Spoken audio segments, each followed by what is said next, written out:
নমস্কার। আজকের আমাদের যে ভিডিও টপিক সেটা হচ্ছে প্রধানমন্ত্রী কিষাণ সম্মান নিধি বা পিএম কিষাণ। এই রিলেটেড সাধারণ মানুষের যেসব মোস্ট ইম্পর্টেন্ট যে কোশ্চেন, যে সাধারণ মানুষের মনে অনেক প্রশ্ন আছে, সেই সব প্রশ্নগুলো এবং তার সঠিক উত্তর নিয়ে আজকে আমরা চলে এসেছি।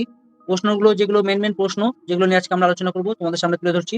প্রথম প্রশ্ন, পিএম কিষাণ যোজনা আসলে কি? কারা এই প্রকল্পের সুবিধা পাবেন? কারা আবেদনের জন্য যোগ্য নন? মোট কত টাকা দেওয়া হয়? রেজিস্ট্রেশনের জন্য কি কি নথি প্রয়োজন? অনলাইনে আবেদন করার পদ্ধতি, কেওয়াইসি কেন এবং কিভাবে করবেন? এনপিসিআই বা আধার সিডিং কি? তারপরে যেটা ৯ নম্বর প্রশ্ন, টাকা আসা বন্ধ হয়ে গেলে কি করবেন? বেনিফিশিয়ারি স্ট্যাটাস চেক করার ধাপ, ল্যান্ড সিডিং সংক্রান্ত সমস্যা ও সমাধান, স্বামী স্ত্রী দুজনেই কি আবেদন করতে পারেন? হেল্পলাইন ও যোগাযোগের মাধ্যম এবং আরো ৭টি গুরুত্বপূর্ণ প্রশ্ন। তো আজকের আমাদের এইটাই হবে মেন বিষয়, যেটা নিয়ে আমরা আলোচনা করব। এইসব প্রশ্নের সঠিক উত্তর নিয়ে আমি তোমাদের সামনে চলে এসেছি। যদি ভিডিও তোমাদের মনে হয় যে ভালো লাগছে তাহলে অবশ্যই লাইক করে দিবে, চ্যানেলে নতুন এসে থাকলে সাবস্ক্রাইব করে দেবে। আচ্ছা, পিএম কিষাণ বা প্রধানমন্ত্রী কিষাণ সম্মান নিধি যে প্রকল্পটি আসলে কি? এটা আসলে কি? এটি ভারত সরকারের একটি কেন্দ্রীয় প্রকল্প, যা দেশের ক্ষুদ্র ও প্রান্তিক কৃষকদের আয়ের যোগান দিতে এবং কৃষি কাজের খরচ মেটাতে আর্থিক সহায়তা প্রদান করে।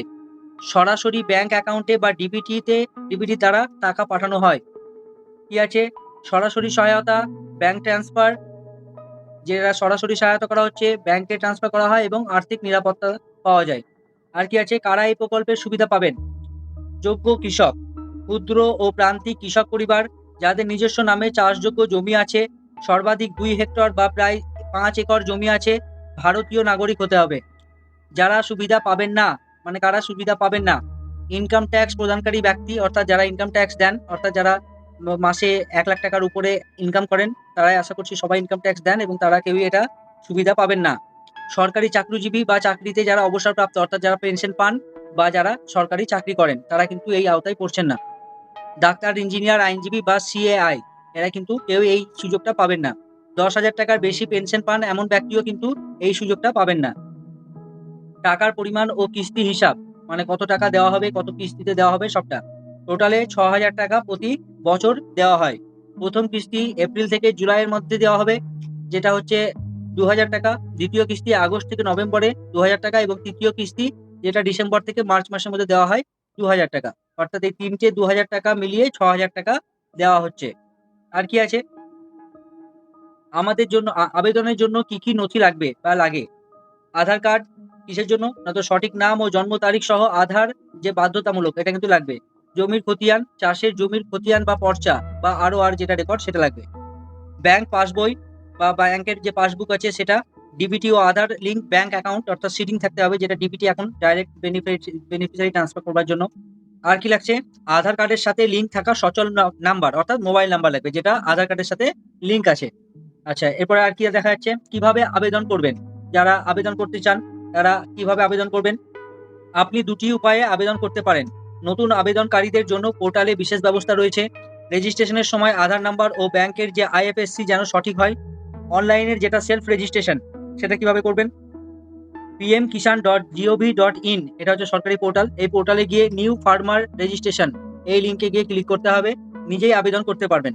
অফলাইনে বা সিএসসি সেন্টারের দ্বারাও আপনারা এটা আবেদন করতে পারবেন। নিকটবর্তী সিএসসি, যেটা সাইবার ক্যাফে, যেসব ক্যাপগুলো আছে সাইবার ক্যাফে, সেসব জায়গাতে যাদের সিএসসি নেওয়া আছে সেসব থেকেও আপনারা এটা করতে পারবেন।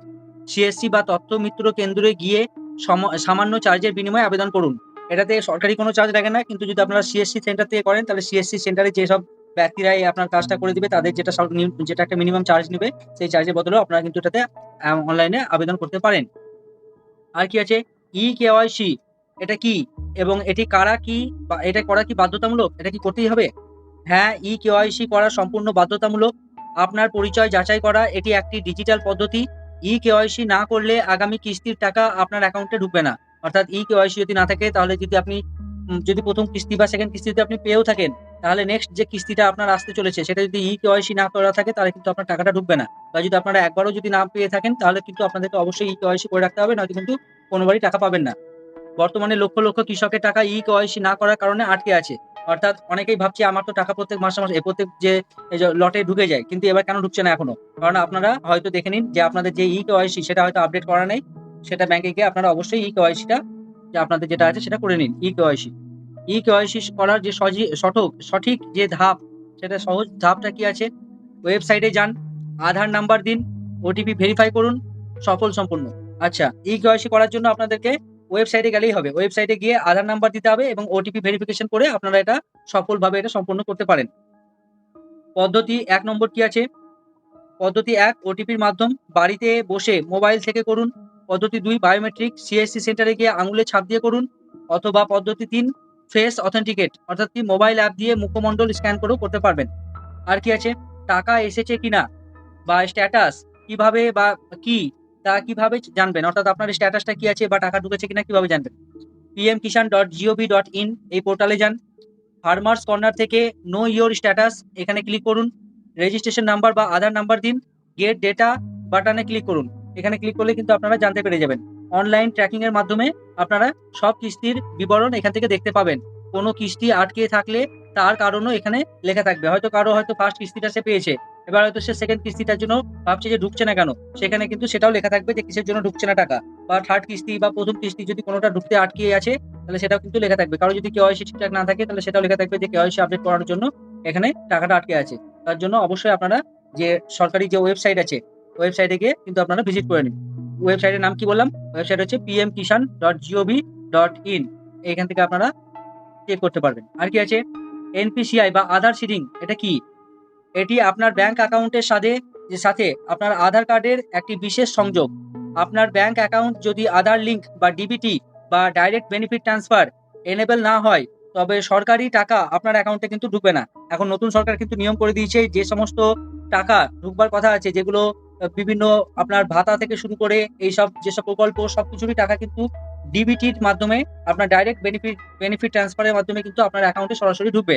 তো আপনাদের যাদের এখনো ডাইরেক্ট বেনিফিট ট্রান্সফার করা নেই অথবা ডিবিটি করা নেই, আপনারা কিন্তু আজকেই যান এবং আজকেই কিন্তু আপনাদের যে ব্যাংকের বই সেটা কিন্তু ডিবিটি লিংক করিয়ে নিন। কিভাবে করবেন? আপনার ব্যাংকে গিয়ে আধার লিংক এবং এনপিসিআই ম্যাপিং করার জন্য একটি ফর্ম ফিল আপ করে জমা দিন। সুবিধা কি? টাকা সরাসরি এবং দ্রুত অ্যাকাউন্টে পৌঁছায়।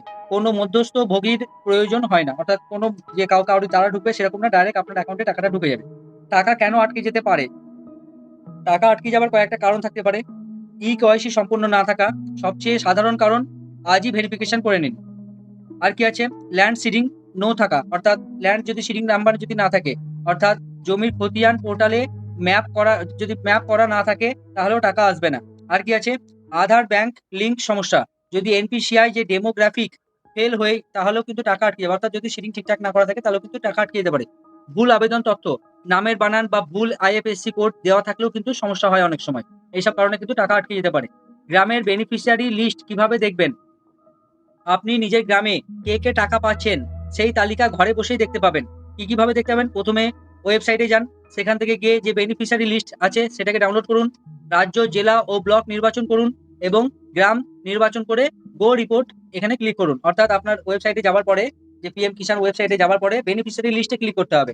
এরপরে আপনার রাজ্য সিলেক্ট করবেন, জেলা সিলেক্ট করবেন এবং ব্লক যেটা আছে সেটা সিলেক্ট করলে আপনার যে গ্রাম সেই গ্রামটাও নির্বাচন করতে হবে। এরপরে গেট রিপোর্টে ক্লিক করলে কিন্তু আপনারা এটা জানতে পেরে যাবেন। স্বচ্ছতা নিশ্চিতকরণ এটি একটি সরকারি উন্মুক্ত তালিকা যা সবার দেখার অধিকার আছে। এটা কেন সবাই দেখবে? কারণ এটি একটি সরকারি, যেহেতু এটা সরকারি এবং এটা সবার দেখার অধিকার আছে। সেই জন্য এটা কিন্তু আপনারা সবাই দেখতে পাবেন। ল্যান্ড সিডিং কি? যেটা আমি বলছি বারবার যে ল্যান্ড সিডিং করে নিতে হবে। এটা কি? পোর্টালে আপনার আবেদনপত্রের সাথে আপনার জমির যে রেকর্ডের সঠিক সংযোগ থাকাকেই ল্যান্ড সিডিং বলে। স্ট্যাটাসে এটি ইয়েস থাকতে হবে। অর্থাৎ যেটা ব্যাংকের সিডিং করবেন সেই সিডিং এ কিন্তু আপনাকে ইয়েস থাকতে হবে। সমাধান কি আছে? যদি নো থাকে তবে জমির খতিয়ান বা পর্চা এবং আধার কার্ড নিয়ে আপনার এলাকার ব্লকে কৃষি অধিকারীর বা এডিএ অফিসে গিয়ে যোগাযোগ করুন। এটা ল্যান্ড সিডিংটা বলছে এটা একটা তো ডিবিটির জন্য একটা সিডিং হয়। আর এটা ল্যান্ড সিডিংটা কি আছে? ল্যান্ড সিডিংটা হচ্ছে আপনার যে জমির রেকর্ড সেই জমির রেকর্ডের সাথে কিন্তু ল্যান্ড সিডিংটা সংযোগ থাকতে হবে। অর্থাৎ এটা চেক করা যাবে যদি ইয়েস করা থাকে তাহলে ঠিক আছে, যদি নো করা থাকে তাহলে কিন্তু আপনাকে এরকম ভাবে এটাকে আপনার যে ব্যাংকের ব্যাংক না, যদি আপনার সামনে যে কৃষি অধিকারী যিনি আছেন বা এডিএ যিনি অফিস আছেন সেই এডিএ অফিসে গিয়ে কিন্তু আপনার এটাকে ঠিক করে আসতে হবে। এর জন্য আপনাকে আপনার জমির যে খতিয়ান বা পর্চা আছে আর আধার কার্ড নিয়ে আপনাকে যেতে হবে। আর কি আছে? আবেদনের তথ্যে ভুল থাকলে কি ঠিক করবেন? মানে কিভাবে ঠিক করবেন? অনলাইনে এডিট করা যায়। Updation of self registered farmers অপশনে গিয়ে তথ্য সংশোধন করা যায়। এখান থেকে আপনারা ঠিক করতে পারেন। আর কি আছে? আধার সংশোধন পোর্টালে আধার ফেলিয়ার রেকর্ডস অপশনে গিয়ে নামের বানান ঠিক করা যায়। অর্থাৎ পোর্টালে গিয়ে আপনি যদি দেখেন যে নামের স্পেলিং ভুল আছে বা বানান ভুল আছে, ওখান থেকেও কিন্তু ঠিক করা যায়। কোন অপশন থেকে? আদার ফেলিয়ার রেকর্ডস এই একটা অপশন আছে, এখান থেকেও করতে পারবেন। অফিস ডিজিট, অফিস ডিজিট কি? অর্থাৎ হচ্ছে বড় কোনো ভুলের ক্ষেত্রে ব্লক কৃষি অফিসে বা এডিএ অফিসে যোগাযোগ করাই শ্রেয়। অর্থাৎ যদি শুধু নামে ছোটখাটো ব্যাপারগুলো না, হয়তো কোনো কিছু বড়ই ভুল আছে যেটা আপনার নিজে নিজে করতে পারছে না, সেক্ষেত্রে আপনারা আপনাদের যে এডিএ অফিস আছে সেই এডিএ অফিসে গিয়ে যোগাযোগ করবেন, সেখান থেকেও আপনাদের এগুলো সমাধান করে দেওয়া হবে। আর একটা বড় প্রশ্ন কি আছে, স্বামী স্ত্রী দুজনেই কি আবেদন করতে পারেন? উত্তর হচ্ছে না। সরকারি নিয়ম অনুযায়ী একটি কৃষক পরিবার থেকে কেবলমাত্র একজনই এই প্রকল্পের সুবিধা পেতে পারেন। কৃষক পরিবার বলতে স্বামী স্ত্রী এবং তাদের নাবালক সন্তানদের বোঝানো হয়। কেন নয়? অর্থাৎ কেন আবেদন করতে পারবো না? কারণ হচ্ছে এটি একটি পরিবার ভিত্তিক আর্থিক সহায়তা। স্বামী ও স্ত্রী দুজনেই টাকা নিলে তা জালিয়াতি বলে গণ্য হবে এবং গৃহীত টাকা সরকারকে ফেরত দিতে হতে পারে। অর্থাৎ সরকার থেকে কিন্তু এরা ফেরতও নিয়ে নিতে পারে। আর কি আছে? ক্ষুদ্র কৃষকদের জন্য এই প্রকল্পের সুবিধা কি? যারা ছোটখাটো কৃষক তাদের জন্য এই প্রকল্পের কি সুবিধা?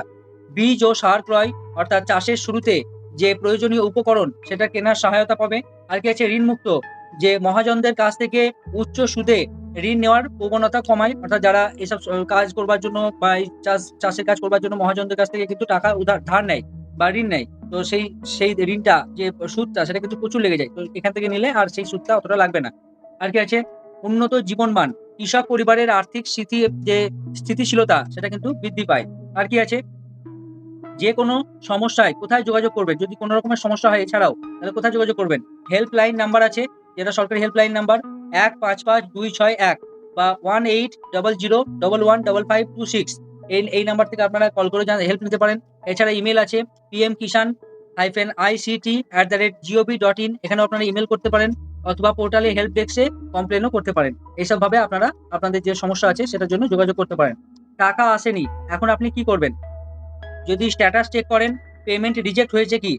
যদি হ্যাঁ হয়, অর্থাৎ আপনার স্ট্যাটাসে দেখছেন যে পেমেন্ট রিজেক্ট হয়ে গেছে, তাহলে কি হবে? রিজেকশনের কারণটা দেখুন, ওখানে লেখা থাকবে কিসের জন্য রিজেক্ট হয়েছে। আধার বা ব্যাংক ডেটা সংশোধন করুন।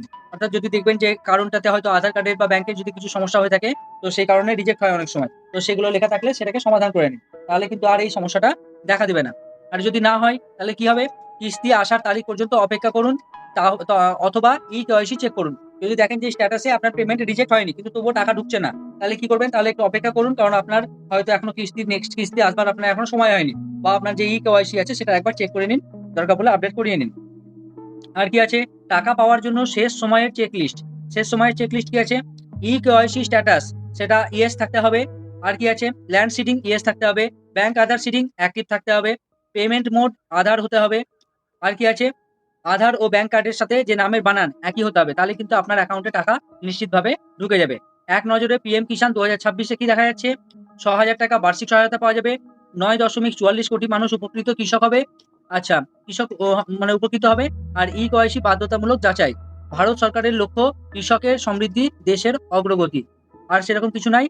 ভিডিও যদি আপনাদের ভালো লাগে অবশ্যই লাইক করে দিবেন। চ্যানেলে নতুন এসে থাকলে সাবস্ক্রাইব করে দিন। দেখা হচ্ছে পরের ভিডিওতে। ধন্যবাদ।